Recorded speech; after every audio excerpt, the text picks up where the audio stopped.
கர்த்தர் நல்லவர். இன்றைய வேத வசனம் எரேமியா 30ஆம் அதிகாரம் 18ஆம் வசனம். கர்த்தர் சொல்லுகிறது என்னவென்றால், இதோ நான் யாக்கோபுடைய கூடாரங்களின் சிறையிருப்பை திருப்பி அவன் வாசஸ்தலங்களுக்கு இரக்கம் செய்வேன்.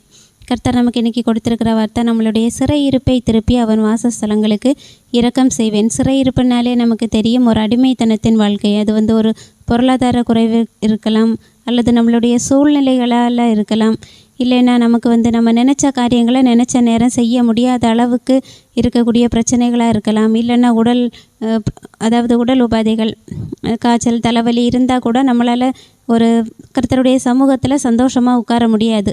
பயங்கரமாக தலைவலியாக இருந்துச்சுன்னா கர்த்தருடைய வார்த்தை காதுக்குள்ளே போகாது. கேட்டுட்டு இருந்தாலும் தலைவலி தான் நமக்கு பெருசாக இருக்கும். அந்த மாதிரி கர்த்தருடைய சமூகத்தை கிட்டி சேருவதற்கு தடையாக இருக்கக்கூடிய எல்லா சிறையிருப்புகளையும் கர்த்தர் மாற்றி நமக்கு இரக்கம் செய்கிறார். இரக்கம் செய்கிறார்னா, நம்ம என்னெல்லாம் பிரச்சனையில் இருக்கிறோமோ எல்லாவற்றையும் கர்த்தர் மாற்றி போட்டு அவர் சமூகத்தில் சந்தோஷமாக ஆராதிக்க கர்த்தர் நமக்கு பலன் கொடுக்கிறார். இந்த